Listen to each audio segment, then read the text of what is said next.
Hello everyone, मैं मोनिका सिंह आप सबका स्वागत करती हूं आपके अपने यूट्यूब चैनल हिंदी ज्ञान सागर पर। तो मैं आज आप सबके लिए ऐसे प्रश्न लेकर आई हूं जो पहले परीक्षा में पूछे गए हैं और आगे पूछने की संभावना है। तो आइए शुरू करते हैं। आज का हमारा पहला प्रश्न क्या है, तो देखें आज का हमारा पहला प्रश्न क्या दिया गया है।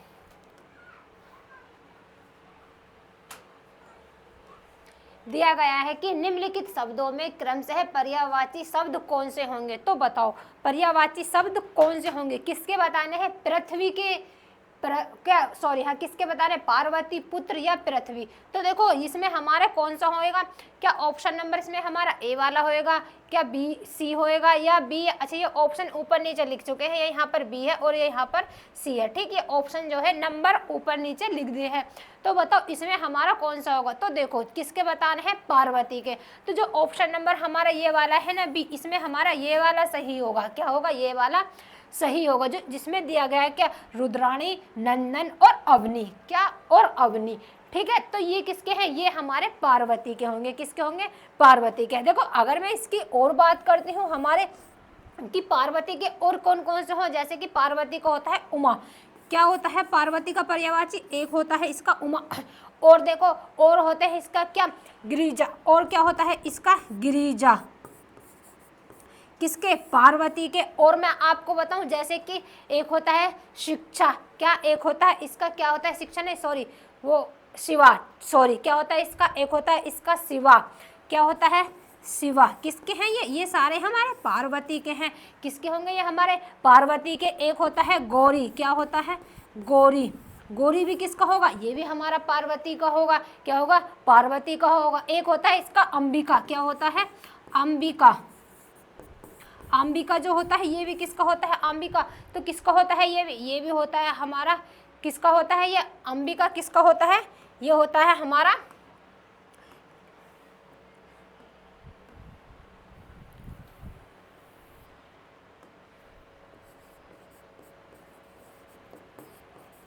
ठीक, अंबिका जो होता है ये किसका होता है, ये भी हमारा किसका होता है, ये सब होते हैं हमारे किसके, पार्वती के। किसके होते हैं, पार्वती के होते हैं। ठीक है, किसके, पार्वती के। अगर मैं पुत्र की बात करूं तो बताओ, देखो पुत्र के कौन कौन से होंगे, किसके, पुत्र के बात करूं तो देखो पुत्र के होते हैं हमारा क्या क्या होता है, जैसे नंदन। क्या होता है, नंदन। बेटा, एक क्या होगा, नंदन होगा, बेटा होगा, और क्या होगा इसका होगा एक सूत। क्या होता है इसका, ही पुत्र का क्या होता है, सूत होता है। एक होता है आत्म। ठीक, ये किसके हैं हमारे, ये होंगे हमारे किसके, पुत्र के। एक होता है इसका क्या होता है, जैसे कि एक होकर होता है वत्स, ये भी किसका है, ये भी हमारा पुत्र का होगा। किसका होगा, पुत्र का। अच्छा अगर मैं पृथ्वी की बात करूं तो बताओ पृथ्वी के पर्यायवाची कौन कौन से होंगे। जैसे पृथ्वी का होता है वसुधरा, क्या होता है, एक वो है क्या, वसुधरा होता है। किसका है ये वसुधरा, पृथ्वी का होता है। क्या होता है, पृथ्वी का। वसुधरा किसका होता है, पृथ्वी का। एक होता है क्या, वसुधा। क्या होता है, वसुधा। तो ये भी किसका होगा, ये हमारा किसका होगा, पृथ्वी का होगा। पृथ्वी का। एक होता है इसका अवनी। ठीक है, क्या होता है, एक होता है इसका अवनी, और क्या होता है इसका, एक होता है अचला आदि। ये सब किसके होते हैं, ये सब हमारे होते हैं किसके, पर्यायवाची पृथ्वी के। आगे बात करते हैं अगले क्वेश्चन की। देखो लिखा है निम्नलिखित में से अमृत का अनेकार्थी शब्द नहीं है। किसका, अमृत का बताना है। अमृत, अमृत का अनेकार्थी शब्द नहीं है। क्या नहीं है, क्या स्वर्ण है, पारा है, दूध है या फिर मोती है। अमृत का बताना है, अमृत का कौन सा नहीं है। तो देखो अमृत का नहीं है ऑप्शन नंबर डी, जो मोती है ना, मोती, ये अमृत का क्या है, अनेकार्थी शब्द नहीं होगा। किसका, अमृत का। अच्छा अमृत के और बताओ और कौन कौन से होंगे किसके, अमृत के। जैसे कि एक होता है तो इसका क्या, स्वर्ण, स्वर्ण। एक होता है इसका क्या, जल। किसके हैं ये सब, स्वर्ण लिखा हुआ है, जल, पारा, क्या, दूध, और क्या होता है इसका, एक होता है इसका अन्न। एक क्या होगा इसका, अन्न होगा, और इसका क्या होगा, एक होगा इसका प्रिय। तो प्रिय भी किसका है, अमृत का होगा। एक होता है इसका क्या, सुंदर। किसके हैं ये सब, अमृत के हैं। सुंदर होगा, शिव होगा, धन होगा। एक इसका क्या होगा, शिव। एक क्या और क्या होएगा इसका, धन। तो ये सब किसके हैं, ये सब किसके होंगे। अच्छा एक इसका होता है पेय, पेय जो है आदि, ये सब किसके हैं, ये होंगे हमारे किसके, अमृत के अनेकार्थी, किसके, अमृत के अनेकार्थी होंगे। ठीक है, किसके होंगे, अमृत के अनेकार्थी। ठीक है, आगे देखते हैं, आगे बात करते हैं अगले क्वेश्चन की। लिखा है कि सही अर्थ वाला शब्द युग्म नहीं है, तो बताओ इसमें सही कौन सा, इसमें सही नहीं लिखा। क्या अनिल का, अनल का अर्थ हवा आग होता है, ये तो हमारा सही है।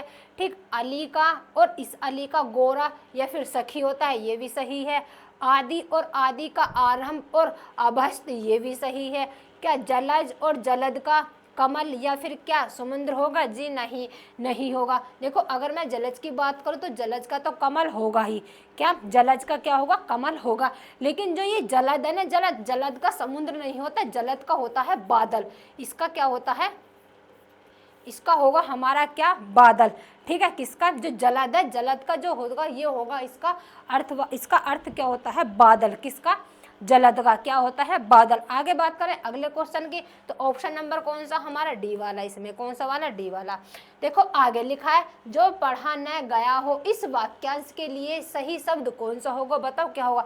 जो पढ़ा गया न हो, क्या होगा, अपठित होगा, आस्तिक होगा, जटिल होगा या अपठनीय होगा या फिर अपठनीय होगा। देखो इसमें होगा हमारा अपठित, जो पढ़ा नहीं गया हो। ऑप्शन नंबर कौन सा वाला, ए वाला सही। ऑप्शन नंबर कौन सा होगा इसमें, ए वाला सही। अगर मैं कहूँ कि आस्तिक, तो बताओ आस्तिक का मतलब क्या होगा। आस्तिक का होता है जो ईश्वर में, जो ईश्वर में विश्वास रखता हो। क्या, जो ईश्वर में विश्वास रखता हो। मैं लिख देती हूँ यहाँ पर, जो ईश्वर में विश्वास रखता हो। क्या, विश्वास रखता हो।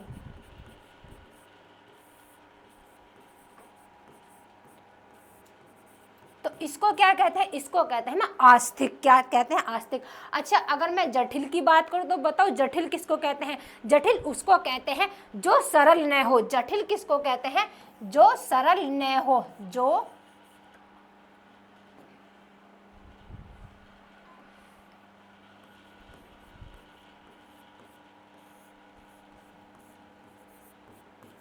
उसको क्या कहते हैं, उसको कहते हैं क्या, जटिल। अगर मैं कहूं कि अपठनीय किसे कहते हैं, देखो अपठनीय कहते हैं जो पढ़ने योग्य न हो, जो पढ़ने योग्य न हो।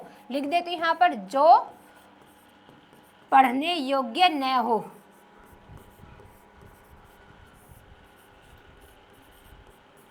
तो उसको क्या कहते हैं, उसको कहते हैं हम अपठित। क्या कहते हैं उसको, अपठित। आगे बात करें अगले क्वेश्चन की, देखें अगला क्वेश्चन क्या है।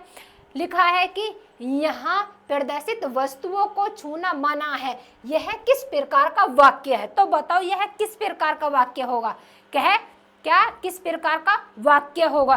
तो बताओ इसमें कौन सा होगा। ऑप्शन नंबर ए होगा, बी होगा या फिर सी होगा या फिर डी होगा। यहाँ पर ये फिर से ऑप्शन ऊपर नीचे होगा, यहाँ पर सी लिख दिया, यहाँ पर बी लिख दिया। तो बी यहाँ पर आएगा ऊपर, सी जो है यहाँ पर नीचे आएगा।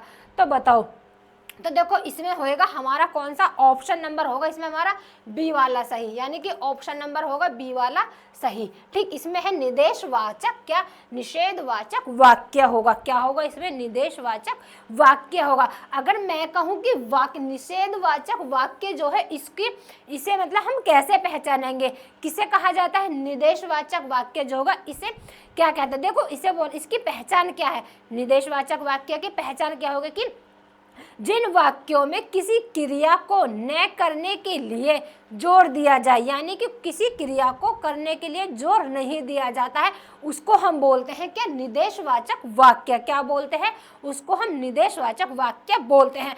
अगर मैं कहूँ कि वाक्य के भेद कितने होते हैं, किसके, यहाँ पर लिख देती हूँ मैं कि वाक्य के भेद कितने होते हैं, तो बताएंगे किसके, वाक्य के भेद। तो बताओ वाक्य के भेद होते हैं कितने, 8। कितने होते हैं वाक्य के भेद, वाक्य के भेद होते हैं 8। ठीक है, तो देखें किसका आ रहा?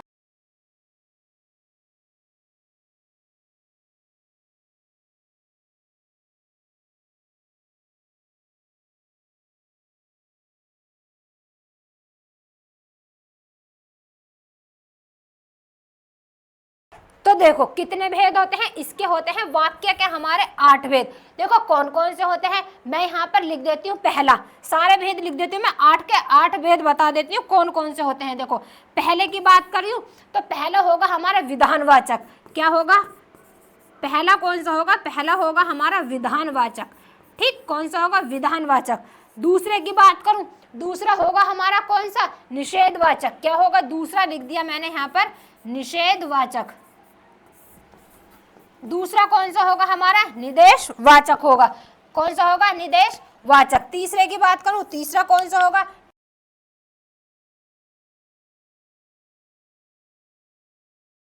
तो तीसरे की बात करूं मैं, तीसरा कौन सा होगा, तीसरा होगा हमारा आज्ञावाचक। क्या होगा तीसरा, तीसरा होगा हमारा आज्ञावाचक। ठीक, अच्छा बताओ कि चौथा कौन सा होगा, किसकी, अगर चौथे की बात करूं, चौथा होगा हमारा प्रश्नवाचक। क्या होगा, चौथा जो होगा वो होगा हमारा प्रश्नवाचक। ठीक, पांचवे की बात करूं तो बताओ पांचवा कौन सा होगा, पांचवा होगा हमारा इच्छावाचक। पांचवा कौन सा होगा हमारा, इच्छावाचक। ठीक, कौन सा होगा, इच्छावाचक होगा हमारा। ठीक है, पांचवा कौन सा होगा हमारा, इच्छावाचक। अगर आगे बात करते हैं किसकी, छठे की, तो छठा होगा हमारा संदेहवाचक। छठा जो होगा वो होगा हमारा संदेहवाचक। ठीक, कौन सा होगा, संदेहवाचक।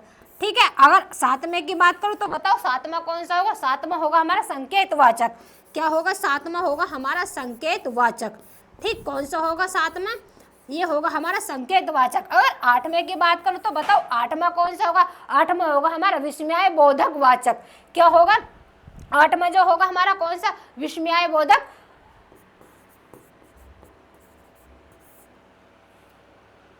हाँ, आठवां, अच्छा लास्ट रहेगा, लास्ट कौन सा बताया मैंने, विस्मय बोधक,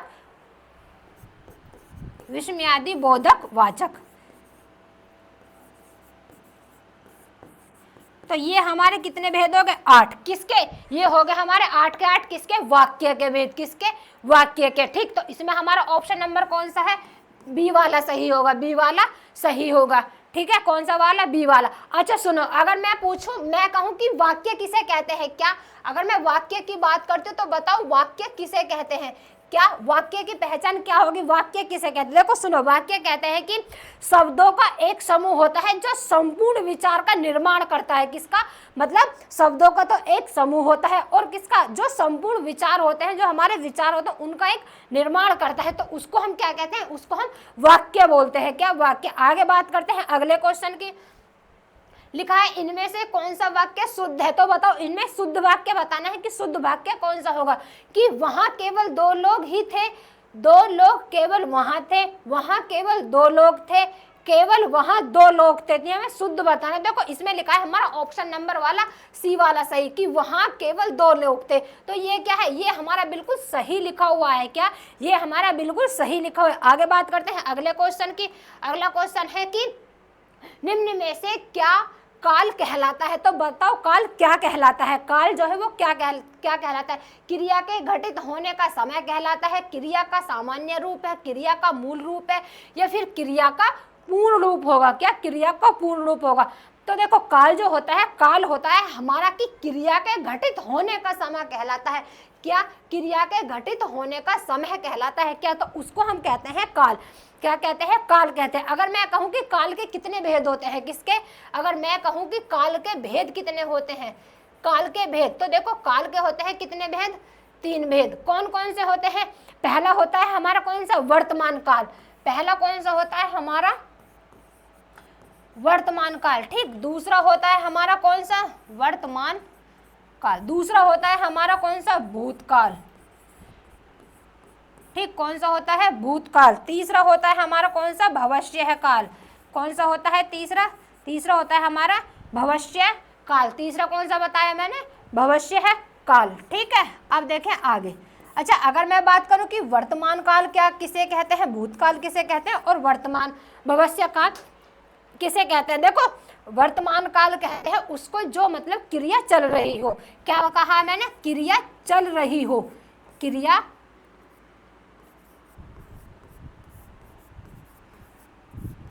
तो उसको हम कहते हैं क्या, वर्तमान काल। ठीक, अगर मैं कहूं कि भूतकाल किसे कहते हैं, क्या, भूतकाल क्रिया समाप्त हो गई हो। भूतकाल कहते हैं जो क्रिया मतलब समाप्त हो गई हो, क्रिया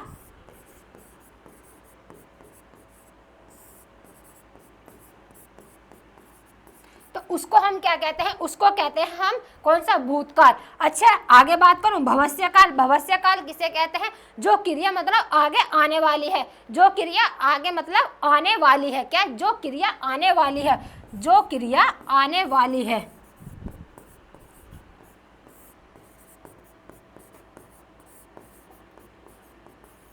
तो उसको हम क्या कहते हैं, उसको कहते हैं भविष्यकाल। ठीक, क्या कहते हैं उसको हम, भविष्यकाल कहते हैं। अच्छा मैं कहूं कि वर्तमान काल के कितने प्रकार होते हैं, किसके, वर्तमान काल के कितने प्रकार होते हैं, तो बताओ वर्तमान काल के कितने प्रकार होंगे, कितने प्रकार होंगे।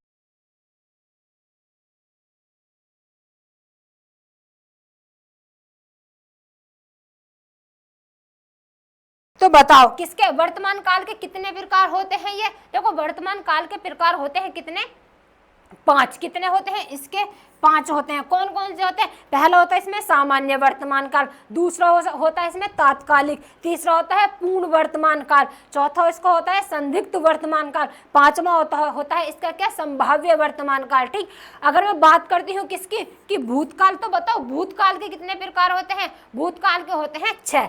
कितने होते हैं इसके, 6। कौन कौन से होते हैं, देखो पहला होता है सामान्य, दूसरा होता है आसन्न भूतकाल, तीसरा होता है इसका पूर्ण भूतकाल, चौथा होता है इसका अपूर्ण भूतकाल, क्या, अपूर्ण भूतकाल, पांचवा होता है इसका कौन सा, संदिग्ध वर्तमान काल, तीसरा जो छठा जो होता है इसका वो होता है हमारा हेतु मत भूतकाल। कौन सा, हेतु मत भूतकाल। अच्छा भविष्य की बात कर, तो भविष्य में कौन कौन से होते हैं, भविष्य में जो होते हैं वो होते हैं हमारे 3। कितने, भविष्य में कितने होते हैं, 3। कौन कौन से होते हैं, पहला होता है सामान्य भविष्य काल, दूसरा होता है क्या, संभाव्य भविष्य काल, और तीसरा होता है इसमें हेतु मत भूतकाल। तो इसमें कितने होते हैं, 3, इसमें 5, वर्तमान में 5, भूतकाल में 6, और 30 इसमें भविष्य काल में होते हैं हमारे कितने, इसमें 3। कितने होते हैं, 3। आगे बात करें अगले क्वेश्चन की, देखें लिखा है कि वाच्य कितने प्रकार के होते हैं, तो बताओ वाच्य कितने प्रकार के होते हैं, क्या 4 के होते हैं, 2 के होते हैं, 3 के होते हैं, या फिर 5 के होते हैं। क्या पूछा है कि वाच्य कितने प्रकार के होते हैं, देखो वाच्य होते हैं हमारे 3 प्रकार के। ऑप्शन नंबर होगा इसमें हमारा सी वाला सही। कौन कौन से होते हैं, पहला होता है कृतवाच्य, दूसरा होता है हमारा क्रमवाच्य, तीसरा होता है हमारा कौन सा, भाववाच्य। लिख देती हूँ मैं यहाँ पर क्या प्रकार के होते हैं, 3।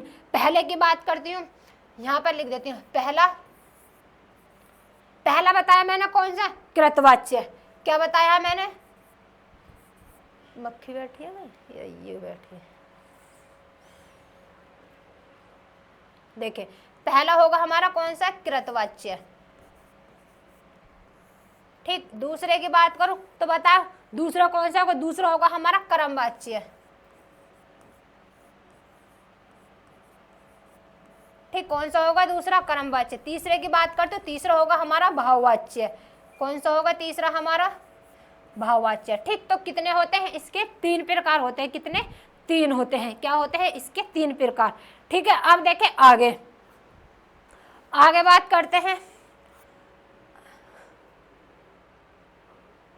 अच्छा ये बताओ, अगर मैं कृतवाच्य की बात करूं तो बताओ कृतवाच्य किसे कहते हैं, क्या कृतवाच्य किसे कहते हैं। देखो कृतवाच्य उसे कहते हैं जिसमें कर्ता की प्रधानता होती है। क्या होती है, कर्ता की प्रधानता होती है, और तथा क्या, क्रिया कर्ता के अनुसार प्रयुक्त होती है। जो मतलब इसमें क्रिया होती है ना, वो किसके अनुसार होती है, वो कर्ता के अनुसार होती है। ठीक है, अगर मैं कहूँ इसका सीधा सीधा अगर मैं बात करती हूँ कैसे, देखो इसमें लिख देते हैं जैसे कि क्रिया के अनुसार, परिभाषा में बता रही हूँ इसकी कि क्रिया के अनुसार लिंग और वचन कर्ता के अनुसार होते हैं। जो लिंग और वचन है किसके अनुसार, कर्ता के अनुसार होते हैं। ठीक है, अब देखो आगे, अगर मैं बात करूं कि कृतवाच्य में कौन सी क्रिया होगी, किसमें, कृतवाच्य में क्रिया की बात करूं तो देखो इसमें अकर्मक और सकर्मक दोनों क्रियाएं होती हैं। किसमें, कृतवाच्य में अकर्मक और सकर्मक दोनों क्रियाएं होती हैं। कौन सी क्रिया, दोनों क्रिया होती हैं। ठीक है, अब देखो कर्मवाच्य, अगर मैं कर्मवाच्य की बात करूं तो देखो कर्मवाच्य किसे कहते हैं,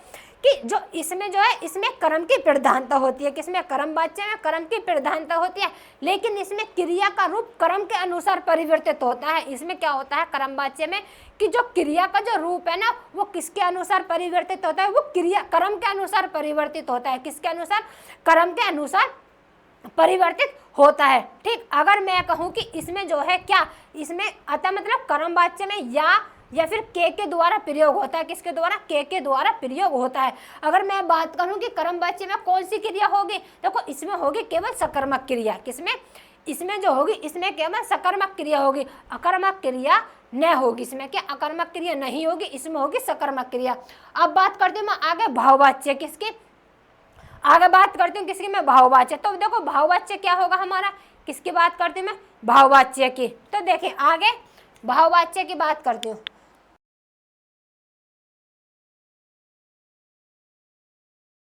देखो भाववाच्य, अगर मैं करूं भाववाच्य की बात, तो देखो इसमें क्या होता है, इसमें होता है कि भाव की प्रधानता होती है। इसमें किसकी होती है?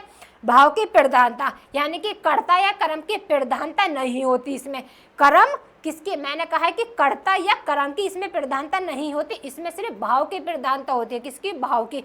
इसमें क्रिया सदैव अकर्मक क्या अकर्मक होती है, क्रिया इसमें अकर्मक होती है। किसमें? भाववाच्य में। ठीक, और क्या एक वचन होती है, एक वचन, और क्या अन्य पुरुष और पुल्लिंग में होती है। क्या होती है? पुल्लिंग में। इसमें क्या होता है? इसमें होते हैं भाववाच्य में क्या एक वचन होगा और अन्य पुरुष होंगे और पुल्लिंग होगा और क्रिया सदैव एक वचन होगी। ठीक है, अब देखें आगे, आगे बात करते हैं अगले क्वेश्चन की। लिखा है निम्नलिखित में निर्देशक चिन्ह कौन सा है, तो इसमें निर्देशक चिन्ह बताना है कौन सा होगा निर्देशक चिन्ह। तो बताओ इसमें कौन सा होगा निर्देशक चिन्ह? निर्देशक चिन्ह होगा हमारा ये वाला, ऑप्शन नंबर ए वाला सही। कौन सा वाला निर्देशक चिन्ह जो होगा वो होगा कौन सा हमारा? ए वाला सही। अगर मैं बताऊं इसकी बात करूं तो इस वाले चिन्ह को क्या कहते हैं? इसको कहते हैं पुनःरुक्ति चिन्ह, सूचक चिन्ह। क्या इसको बोलते हैं? पुनःरुक्ति सूचक चिन्ह। बोलना लिखा है मैंने क्या?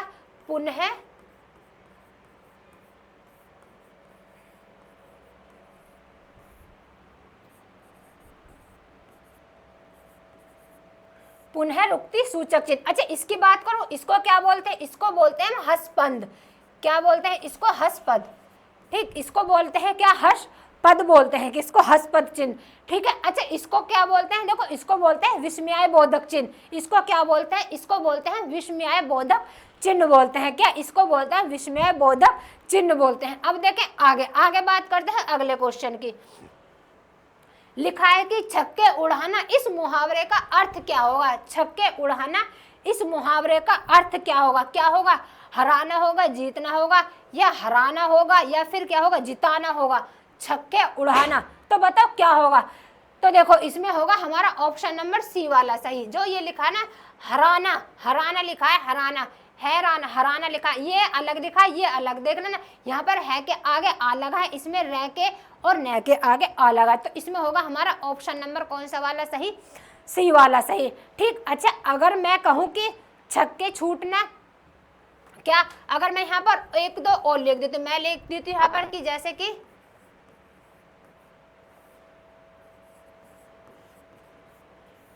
छक्के छूटने का बताओ कि छक्के छूटने का क्या होगा? इसका अर्थ होता है क्या? छक्के छूटना। और मैं एक दो और लिख दूं जैसे कि सर उठाना, सिर उठाना। तो देखो इसका क्या होगा? क्या? सिर उठाना। अगर मैं लिख दूं कि अकल पर पत्थर पड़ना, किस पर? अकल पर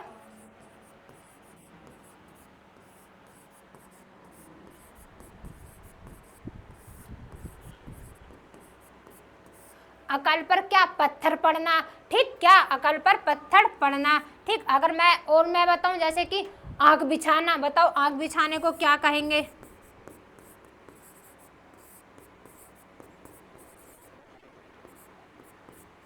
तो इसको क्या कहते हैं? आग बिछाना। इसको क्या कहेंगे? देखो छक्के उड़ाना, छक्के छुड़ाना का अर्थ, इसका मुहावरा अर्थ क्या होगा? कि बुरी तरह पराजित करना।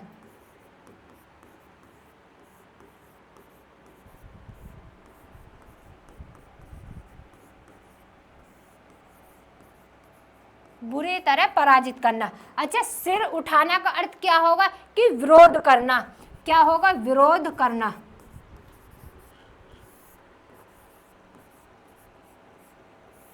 और आगे मैं कहूं कि क्या? कि अकल पर पत्थर पड़ना, तो इसका अर्थ क्या होगा? बुद्धि भ्रष्ट होना। क्या होना? बुद्धि भ्रष्ट होना।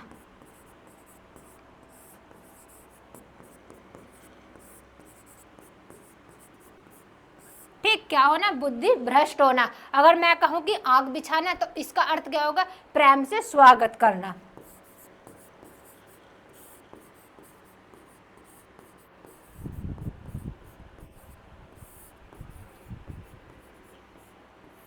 ठीक, क्या होगा, प्रेम से स्वागत करना। आगे बात करते हैं अगले क्वेश्चन की। लिखा है कि हृदय में मूल रूप से विद्यमान रहने वाले भावों को क्या कहा जाता है, क्या संज्ञा दी जाती है, भावों को क्या संज्ञा दी जाती है, बताओ। क्या उसे अनुभाव कहा जाता है, विभाव कहा जाता है, स्थायी भाव कहा जाता है, या फिर उसको संचारी भाव कहा जाता है, या फिर उसको क्या कहा जाता है, संचारी भाव कहा जाता है। क्या लिखा है, हृदय में मूल रूप से विद्यमान रहने वाले भावों को क्या संज्ञा दी जाती है, तो देखो उसको कहा जाता है स्थायी भाव। ऑप्शन नंबर होगा हमारा सी वाला सही। क्या कहा जाता है, उसको कहा जाता है स्थायी भाव। क्या कहा जाता है उसको, स्थायी भाव। अगर मैं बात करूं किसकी, स्थायी भाव, तो बताओ स्थायी भाव किसे कहते हैं, स्थायी भाव हम किसे कहेंगे।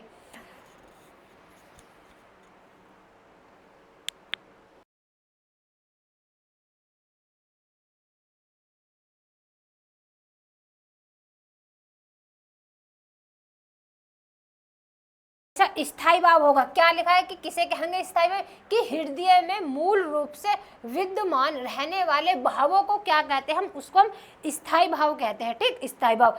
अच्छा, अगर मैं बात करती हूँ किसकी, कि अनुभाव किसे कहते हैं, सुने, क्या अनुभाव किसे कहते हैं। देखो अनुभाव हम उसे कहते हैं जहां पर मतलब आलंबन तथा उद्दीपन के द्वारा उत्पन्न भावों को बोध होने पर आश्चर्य, क्या आश्चर्य में जो चेष्टाएं होती है ना, आश्चर्य में जो चेष्टाएं होती हैं, तो उसको हम क्या कहते हैं, उसको कहते हैं हम अनुभाव। क्या, देखो अनुभाव के कितने प्रकार होते हैं, चार। किसके, अनुभाव के होते हैं चार प्रकार। कौन कौन से हो, पहला होता है कायक, पहला जो होता है वो होता है कायक। दूसरा होता है क्या हमारा सात्विक, दूसरा क्या होता है हमारा सात्विक। तीसरा होता है हमारा मानसिक, क्या होता है तीसरा जो होता है वो होता है हमारा मानसिक। और जो चौथा होता है वो होता है हमारा क्या, आश्चर्य, क्या आश्चर्य। तो इसके कितने प्रकार होते हैं, चार। कितने होते हैं, चार। किसके, अनुभाव के। क्या कहा मैंने, अनुभाव की परिभाषा फिर से सुने, कि आलंबन तथा उद्दीपन के द्वारा उत्पन्न भावों का जो मतलब बोध होने पर, क्या बोध होने पर जो मतलब आश्चर्य में जो चेष्टाएं होती है ना, उसको हम कहते हैं क्या, उसको कहते हैं हम अनुभाव। क्या कहते हैं, अनुभाव। कितने प्रकार होते हैं इसके, चार। कितने होते हैं, चार। अब बात करते हैं मैं किसके, विभाव। तो बताओ विभाव किसे कहते हैं, विभाव हम किसे कहेंगे, तो देखो विभाव कहते हैं कि व्यक्ति के जो हृदय में क्या क्या कहते हैं इसके, हाँ क्या बताया मैंने, हाँ विभाव किसे कहते हैं, सुने, कि जो मतलब भावों को जागृत अवस्था में लाने वाला जो होता है ना, जो मतलब हमारे भाव है, इनको जो जागृत अवस्था में लाने वाले कारक या फिर कारण, जो सामग्री का जो हाव या मतलब भाव जो होता है ना, तो उसको ही हम क्या कहते हैं, उसको हम विभाव कहते हैं। क्या कहते हैं, विभाव। तो इसके दो प्रकार होते हैं, किसके, इसके दो प्रकार होते हैं। कौन कौन सा, एक तो होता है आलंबन, एक होता है उद्दीपन। क्या होता है, एक तो होता है इसका कौन सा, आलंबन। क्या होता है, हाँ पहला क्या बताया मैंने, आलंबन। ठीक, आलंबन विभाव, आलंबन विभाव। ठीक, ये होगा इसका पहला। अगर दूसरे की बात करो, दूसरा क्या बताया मैंने, उद्दीपन।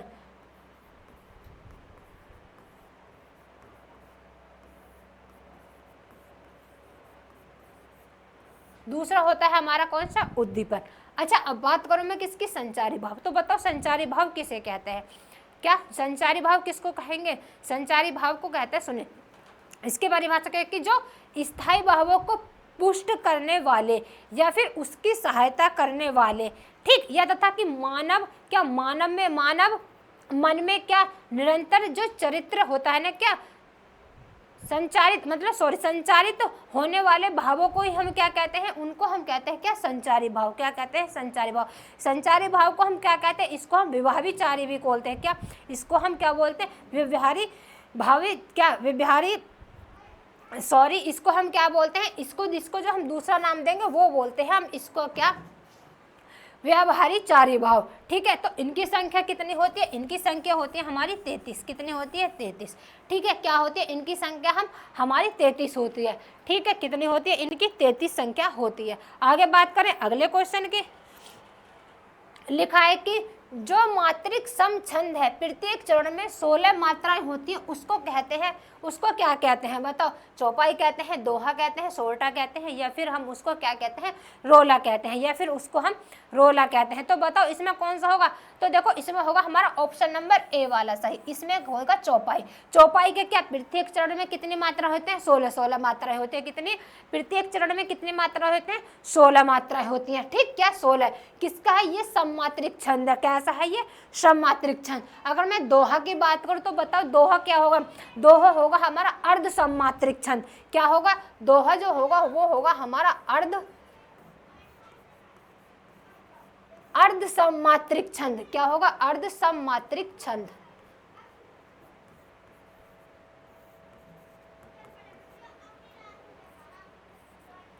ठीक, कौन सा होगा? अर्ध सममात्रिक छंद होगा। अगर मैं कहूं कि दोहा में कितनी मात्रा होती है? इसमें होती हैं 13 11 13 11। कितनी मात्राएं होती है इसमें?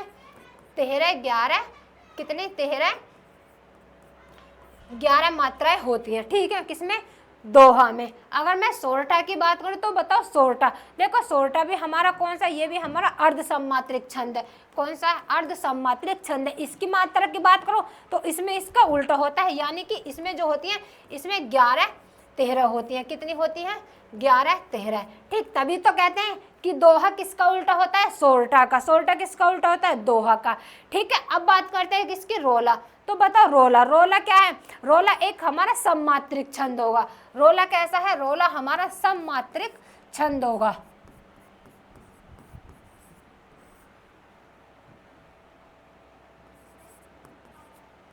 ठीक, रोला में कितनी मात्राएं होती है? रोला में हमारी 24 मात्राएं होती हैं। कितनी होती है? रोला में हमारी 24 मात्राएं होती हैं। ठीक है, 24। आगे बात करते हैं अगले क्वेश्चन की। लिखा है कि अलंकार के मुख्यतः भेद निम्न में से कौन सा माने जाते हैं? तो बताओ।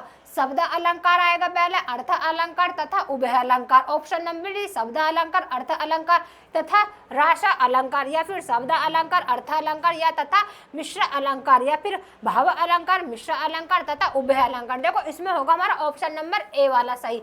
कौन सा वाला? ए वाला। जो इसका सही लिखा है वो लिखा है कौन सा? हमारा शब्द अलंकार, अर्थ अलंकार, फिर आता है हमारा उभय अलंकार। अलंकार के ही कितने भेद होते हैं? 3। क्या होते हैं? अलंकार के ही 3 भेद होते हैं। आगे बात करते हैं अगले क्वेश्चन की। लिखा है कि पूर्व मध्य काल का समय कौन सा माना जाता है? तो बताओ पूर्व मध्य काल का समय कौन सा माना जाता है? किसका? पूर्व मध्य काल का। तो देखो पूर्व मध्य काल का जो समय होगा वो होगा हमारा ऑप्शन नंबर बी। ये ऑप्शन ऊपर नीचे हो गए। कितने? 1375 से लेकर कब तक? 1700 तक माना जाता है। किसका है ये? ये है हमारा पूर्व मध्य काल का। अगर मैं कहूं कि आदिकाल का समय कितना होगा हमारा? किसका? आदिकाल का समय। अच्छा बताएंगे कि आदिकाल का समय। देखो आदिकाल का समय होगा हमारा 1050 से लेके 1375 तक। ठीक, कितना? 1375 तक। अगर मैं कहूं कि उत्तर मध्य काल का कितना होगा? किसका बोला मैंने? हाँ, उत्तर मध्य काल का कितना होगा हमारा? तो बताएंगे उत्तर मध्य काल का कितना होगा? ये होगा हमारा कितना? कि 1700 से लेके 1900 तक। 1700 से लेकर कब तक? 1900 तक। ठीक, अगर मैं बात करती हूँ किसकी? कि आधुनिक काल का कितना होगा? किसका? आधुनिक काल का।